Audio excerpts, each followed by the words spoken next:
Morning students.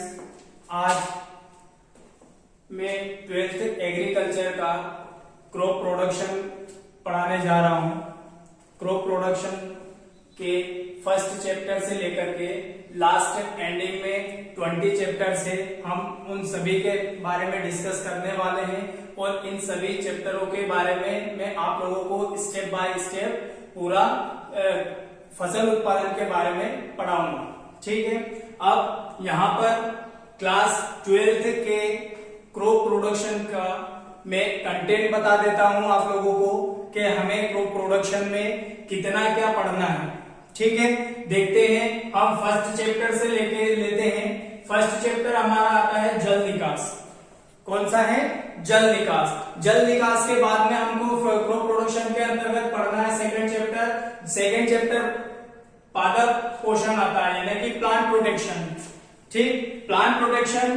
और third chapter है हमारा खाद, जिसके अंतर्गत हम खाद बीज के बारे में डिस्कस करेंगे कि खाद बीज पर्टिकुलरली एक क्रॉप के लिए कितना खाद बीज हमको आवश्यक होता है, हमको कितना फसलों को खाद देना होता है। ठीक है, देन उसके बाद में फोर्थ चैप्टर हमारा आता है उर्वरक। ठीक, उर्वरक हमको मतलब कितना यूरिया है, कितना डीएपी हमको फसलों को देना होता है। हम जनरली क्या करते हैं कि आज हमारे देश का जो किसान है वो रिकमेंडेड डोज ना देकर के फसलों में क्या करता है, एक बोरी की जगह 2 बोरी या 4 बोरी डाल देता है, जिससे कि ज्यादा से ज्यादा प्रोडक्शन उसको प्राप्त हो सके।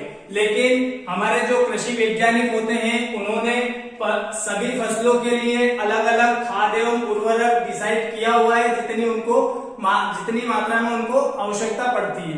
ठीक है, हम उसको हम पढ़ेंगे उर्वरक वाले चैप्टर में। देन उसके बाद में हमारा आता है 5th चैप्टर, जिसमें पौध संरक्षण आता है। पौध संरक्षण में के अंतर्गत क्या आता है कि हम पौधों को किस प्रकार से प्रोटेक्ट करके रख सकते हैं, यानी कि फसलों को हम खराब होने से बचा सकते हैं। क्योंकि खराब होना, एक तो खरपतवार फसलों को नुकसान पहुंचाता है, तो हम इसके अंतर्गत खरपतवार का नियंत्रण पढ़ेंगे। देन उसके बाद में रोग फसलों में लगते हैं, तो कौन कौन से रोग लगते हैं उसके बारे में भी हम इस चैप्टर में डिस्कस करेंगे। देन उसके बाद में उसमें कीट भी लगते हैं, तो खरपतवार, रोग और कीट 3 प्रकार से हम पौधों की सुरक्षा करेंगे, वो हम 5th चैप्टर में देखेंगे। देन उसके बाद आता है पौध संरक्षण सेकंड। तो पौध संरक्षण सेकंड के अंतर्गत हम क्या करते हैं कि ये जो कीट है, रोग है और खरपतवार है, इनको हम किस प्रकार से कंट्रोल करते हैं। या तो हम बायोलॉजिकल मेथड द्वारा कंट्रोल करेंगे या फिर केमिकल मेथड द्वारा कंट्रोल करेंगे। आपने देखा होगा फसलों में जब पौधों को सुरक्षा प्रदान करने जाते हो या फिर पौधों को बचाने जाते हो, तो आप किसी प्रकार के कीट को मारने के लिए आप केमिकल स्प्रे करते हो। ठीक है, तो वो हम 6ठे चैप्टर में पढ़ेंगे। देन उसके बाद में आता है हमारा 7वां चैप्टर। तो 7वें चैप्टर के अंतर्गत हम आते हैं, उसमें हमको पढ़ना होता है फसलों की खेती का अध्ययन, यानी कि विभिन्न प्रकार की फसलें होती हैं, उनको हम किस प्रकार से करते हैं, किस प्रकार से खेतों में बोते हैं, किस प्रकार के हमको भूमि की आवश्यकता पड़ती है, किस प्रकार खेतों में हम उसको बोते हैं, कब कब हम उसमें निराई करते हैं, कब उसमें गुड़ाई करते हैं। तो वो सारी चीजें हम किसके अंतर्गत पढ़ेंगे? फसलों की खेती के फर्स्ट अध्ययन में। ठीक, उसके बाद में सेकंड चैप्टर आता है फसलों की खेती का अध्ययन सेकंड। तो इसके अंतर्गत विशेष प्रकार की फसलें आती है, यानी कि ये दोनों चैप्टर फसलों से संबंधित है। इसके अंतर्गत दोनों फसलों में हमको क्या करना है? फसलें ही पढ़ना है। ठीक है, यानी कि गेहूं हो गया, धान हो गया, ये सारी चीजें हम इन दोनों चैप्टरों में पढ़ेंगे। देन उसके बाद में नेक्स्ट चैप्टर आता है हमारा मशरूम की खेती। तो मशरूम की खेती के अंतर्गत भी हमको मशरूम क्या होता है? एक प्रकार की फंगस होती है ना, एक प्रकार की फंगस होती है। आप लोगों ने मशरूम देखा होगा, आप गांव में जहां पर जो हम पशुओं का जहां पर गोबर इकट्ठा करते हैं, वहां पर क्या होता है कि विभिन्न प्रकार की वो व्हाइट छतरी नुमा संरचना बनती है, जो उसके अंदर से निकल के आता है। किसमें? जो खाद होता है जो पशुओं का, उसके अंदर उगते हैं, उन्हीं को आप क्या कहते हैं? मशरूम कहते हैं। नेक्स्ट चैप्टर हमारा आता है अलंकृत बागवानी। तो अलंकृत बागवानी में जैसे आप लोग कहीं भी बाहर जाते हो तो अच्छे अच्छे गार्डन देखने को मिलते हैं, है ना, जहां पर लान लगी होती है, हरी घास बिछी होती है, विभिन्न प्रकार के सजावटी पौधे होते हैं। तो वो उसके अंतर्गत हम अलंकृत बागवानी और हरियाली के अंतर्गत दोनों चीजें पढ़ेंगे। दोनों उसी से एक दूसरे से रिलेट करके चैप्टर बनाए गए हैं। हरियाली यानी कि आप विभिन्न प्रकार की प्रकृति में हरियाली देखते हो, तो वो उस हरियाली के बारे में हम यहाँ पर डिस्कस करेंगे। नेक्स्ट चैप्टर आता है हमारा 12वां, पौध प्रसारण की विधियां, यानी कि पौध प्रसारण क्या होता है, प्लांट पौध प्रसारण की विभिन्न प्रकार की विधियां होती है। जैसे आप लोग बोलते हो, आपने नींबू की गुटी बांधना देखा होगा, अमरूद की गुटी बांधना, मतलब एक पौधा होता है जिसमें हम क्या करते हैं,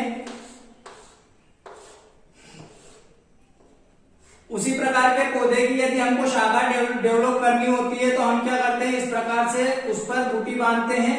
यहाँ पर क्या करेंगे, हम एक डाली में हम कटान लगाते हैं। कटान लगाने के बाद में विभिन्न प्रकार की जो मिट्टी होती है, हम इस पे मिट्टी का मिश्रण लेकर के यहाँ पर लगाते हैं कटान वाले हिस्से पर, और उसके ऊपर पॉलीथीन पैक करके रस्सी बांध देते हैं, जिससे कि हमको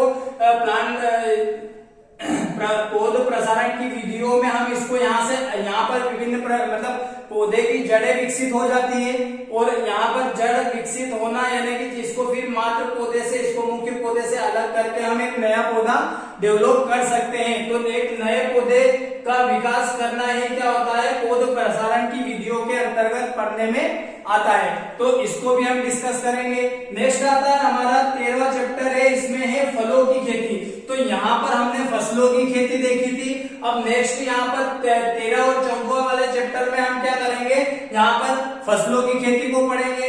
देन उसके बाद में 15वां चैप्टर आता है औषधीय पौधों की उत्पादन तकनीक, यानी कि जो औषधीय पौधे होते हैं उनको किस प्रकार से उत्पादन करते हैं उनका, और किस प्रकार से उनकी खेती की जाती है, उसके बारे में हम 15 चैप्टर में अध्ययन करेंगे। 16वां चैप्टर हमारा आता है व्यवसायिक फसलों की खेती, यानी कि जो व्यवसायिक फसल होती है, जो व्यवसाय के तौर पर हम यूज करते हैं, उन खेतियों के बारे में भी हमको यहाँ पर अध्ययन करना है। नेक्स्ट आता है अपना 17वां चैप्टर, जिसके अंतर्गत फल परिरक्षण तकनीक, यानी कि हम फलों, पौधे तो ठीक है, अब हम बात करते हैं फल की, जो पौधों से हमें प्राप्त होते हैं फल, उसकी बात करते हैं।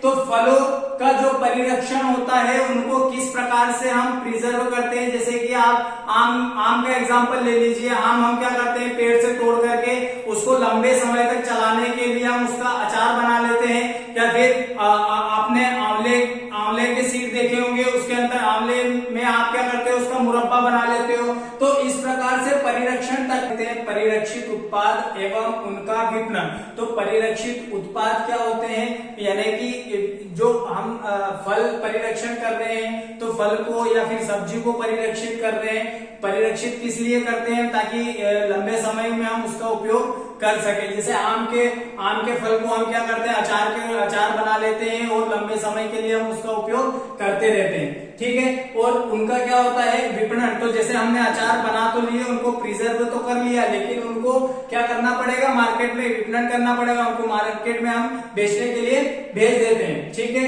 कृषि अर्थशास्त्र, यानी कि इसके अंतर्गत हम एग्रीकल्चर इकोनॉमिक को पढ़ते हैं, कि एग्रीकल्चर इकोनॉमिक का एग्रीकल्चर में क्या महत्व होता है, वो सारी चीजें हम कृषि अर्थशास्त्र के अंतर्गत देखेंगे।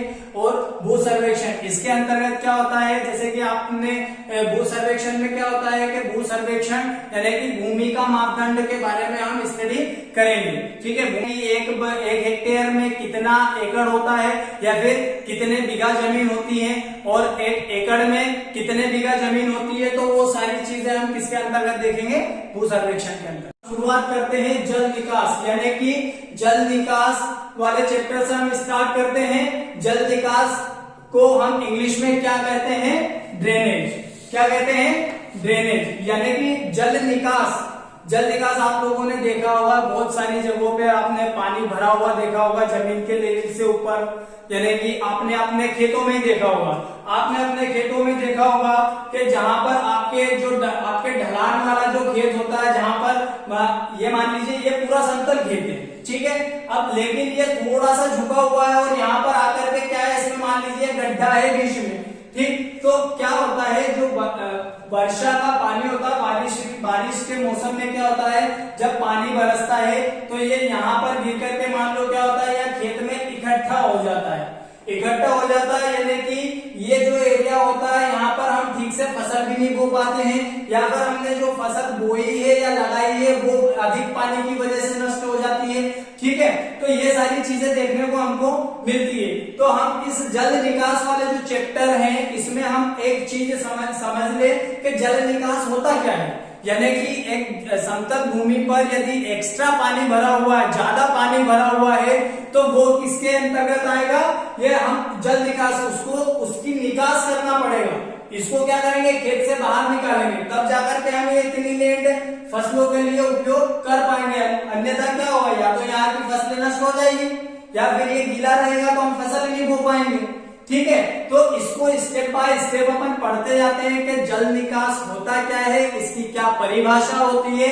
तो परिभाषा हम यहाँ पर देखते हैं कि जल निकास क्या है। तो जल निकास क्या होता है कि आवश्यकता से अधिक जल को खेतों से बाहर निकालना ही क्या कहलाता है, जल निकास। यानी कि मान लो ये खेत है, तो खेत में आवश्यकता से अधिक पानी भरा है, ये क्या है, ये गड्ढा है, यहाँ पर पानी भरा है, मतलब इस पानी की आवश्यकता है ही नहीं हमें।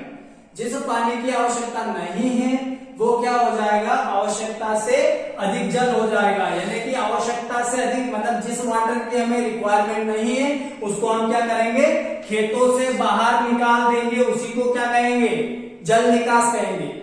यानी कि खेत से एक्स्ट्रा वाटर को हम खेत से बाहर निकाल रहे तो उसी को हम क्या कहेंगे, जल निकास। तो जल निकास की परिभाषा सभी को क्लियर हो गई कि जल निकास क्या होता है, यानी कि आवश्यकता से अधिक जल को खेत से बाहर निकालना ही क्या कहलाता है, जल निकास कहलाता है। अब ये जल निकास क्यों करते हैं, जल निकास क्यों करते हैं, तो इसके भी क्या होते हैं, कुछ उद्देश्य होते हैं जल निकास के भी। ठीक है, तो जल निकास के उद्देश्य से पहले हम एक चीज और देखते हैं कि आपने बहुत सारे पहाड़ियों वाले इलाकों में देखा होगा। तो पहाड़ी वाले इलाकों में क्या होता है, ये वर्षा ऋतु का पानी यहाँ भी गिर रहा है और यहाँ भी गिर रहा है, तो दोनों का क्या होता है, वाटर एक जगह इकट्ठा हो जाता है। जहां पर मान लो कि अब ये पानी बहुत सारा भरा हुआ है, तो यहाँ पर हम खेती भी नहीं कर सकते। यहाँ पर खेती कर सकते हैं कि जहां पर पानी भरा होता है वहां पर अपन खेती बाड़ी के कुछ भी काम नहीं कर सकते। तो ये जो वाटर है, जब तक हम ये इस वाटर को यहाँ से हटाएंगे नहीं तब तक हम किसी प्रकार की खेती यहाँ पर नहीं कर पाएंगे। तो इसलिए क्या होता है, ये आवश्यकता से अधिक जल है, इसकी हमें यहाँ पर जरूरत नहीं है, तो इसको क्या करेंगे, निकाल देंगे, खेत से बाहर कर देंगे, देन उसके बाद में हम यहाँ पर खेती कर पाएंगे। तो ये पहाड़ी वाले इलाकों में ये समस्याएं आती है, जब जहाँ दो पहाड़ी हैं, दो पहाड़ियों के बीच का जो एरिया होता है वहां पर खेती करना मुश्किल हो जाता है। क्यों, क्योंकि वर्षा ऋतु का पूरा पानी वहां पर भरा होता है। यदि यहाँ पर जल निकास की अच्छी व्यवस्था होगी तो आप आराम से यहाँ पर खेती कर पाओगे। ठीक है, अब हम आते हैं उद्देश्य पर। जल निकास के क्या क्या उद्देश्य होते हैं। पहला उद्देश्य हम देखते हैं कि प्रमुख उद्देश्य इसका क्या है, उपज बढ़ाना। अब देखिए, ये खेत था, यहाँ पर हमने पूरे खेत में फसलें लगा रखी है। ठीक है, अब फसलें लगा रखी है, अब कुल मिला के बात यह आ जाती है कि यदि मान लो इस वाले एरिया में इतने में पानी भरा हुआ है, इतने में पानी भरा हुआ, तो ये फसल तो पूरी नष्ट हो गई आपकी, मतलब इतनी फसल का तो लॉस हो गया, आपको नुकसान हो गया। अब बाकी इतनी फसल है तो इसका प्रोडक्शन क्या हो जाएगा, अपना सेल बच जाएगा, अच्छी उत्पादन आ जाएगी। लेकिन ये वाला लॉस हुआ है, यानी कि क्या हुआ, हमारा उत्पादन घट गया। इतने एरिया की वो फसल आती है तो क्या होता है, उत्पादन बढ़ता ही सही ना। तो पहला उद्देश्य क्या हो गया आपका, उपज का बढ़ना। ठीक है, यानी कि प्रमुख उद्देश्य क्या है जल निकास का, उपज को हम बढ़ाएंगे। क्लियर है। सेकेंड आता है भूमि की भौतिक दशा में सुधार करना, यानी कि यहाँ पर जब पानी भरा हुआ है तो हम ठीक से उसमें खेती नहीं कर पाएंगे, यानी कि उसकी भौतिक दशा क्या हो जाएगी, खराब हो जाएगी। हम वहां पर किसी प्रकार की कोई क्रिया नहीं कर पाएंगे खेती बाड़ी से संबंधित। ठीक है, तीसरा पॉइंट आता है आपका भूमि को दलदल बनने से रोकना, यानी ठीक है, वही चीज हम तो देख रहे हैं कि यदि मान लो पानी भरा हुआ है, ये तो चलो ठीक है, यहाँ पर इतने से एरिया में पानी भरा है, बहुत सारे खेत तो ऐसे होते हैं जो पूरी तरीके से पानी में डूब जाते हैं, तो वहां पर क्या होता है, हम खेती से संबंधित किसी प्रकार की कोई क्रिया नहीं कर पाते हैं। तो भूमि को दलदल बनने से भी रोकना हमारा मुख्य उद्देश्य होना चाहिए, ताकि क्या होगा, ये आवश्यकता से अधिक पानी को अपन खेत से बाहर कर देंगे तो ये यहाँ पर क्या होगा, दलदल भूमि नहीं होगी। चौथा पॉइंट देखते हैं, भूमि में पर्याप्त वायु का संचार बने रहना। ठीक है। अब ज्यादा पानी नहीं रहेगा तो पौधे को क्या होगा, जड़ में मतलब हवा भी जाएगी, पौधे की जो जड़ होती है वहां पर वायु का संचार पूर्ण रूप से बना रहेगा। ठीक है। पांचवा देखते हैं तो भूमि में उचित तापक्रम बनाए रखना। जब ज्यादा पानी भरा रहेगा खेत में तो टेम्परेचर क्या हो जाएगा, ज्यादा लो हो जाएगा। टेम्परेचर लो हो जाएगा तो यहाँ पर फसलें अच्छी प्रकार से ग्रोथ नहीं कर पाएगी। ठीक है, क्योंकि नॉर्मली फसलों को अलग अलग प्रकार की फसलों को अलग अलग टेम्परेचर की आवश्यकता होती है। जैसे कि हम गेहूं की फसल की बात करें तो गेहूं की फसलों में हमें क्या होता है, गेहूं की फसलों के लिए हमें 22 से लेकर के 32 डिग्री सेल्सियस टेम्परेचर की आवश्यकता पड़ती है। ठीक है। अब नेक्स्ट पॉइंट देखते हैं, फसलों के लिए कृषि क्रियाएं समय पर करना। अब देखिए यदि यहाँ पर पानी भरा हुआ है पूरे खेत में तो क्या हम यहाँ पर ट्रैक्टर चला पाएंगे, इस जमीन को जोत पाएंगे, नहीं जोत पाएंगे ना। तो इसी प्रकार से ये अतिरिक्त जो जल है इसको खेत से बाहर हमको निकालना पड़ेगा, तब जाकर के क्या है, कृषि से संबंधित क्रियाएं। ये तो हो गई ट्रैक्टर चलाना, खेत को जोतना, सरी बनाना, फसलें बोना, ये सारी चीजें हम तभी कर पाएंगे जब भूमि में उचित जल निकास होगा। ठीक है। नेक्स्ट लास्ट पॉइंट देखते हैं अपन, भूमि को हानिकारक लवणों को एकत्रित होने से रोकना। यदि मान लो खेत में पानी भरा हुआ है तो वहां पर विभिन्न प्रकार के हानिकारक लवणों का भी एकत्रित होना एक बड़ी समस्या रहती है। इसी प्रकार क्या होता है कि इन हानिकारक लवणों को रोकने के लिए भी हम क्या करते हैं, भूमि का जल निकास करते हैं। ठीक है। तो सभी फ्रेंड्स इतना यहाँ पर जितना मैंने आप लोगों को समझाया है इतना एक बार रिवाइज कर लेना। आप चाहो तो स्क्रीनशॉट ले सकते हो इसका। ठीक है, ताकि आप लोगों को पढ़ते समय दोबारा से किसी प्रकार की कोई प्रॉब्लम ना हो। इसके आगे का जो कंटेंट है या जो नेक्स्ट इसके आगे अपन नेक्स्ट वीडियो में पढ़ेंगे। 8 मिनट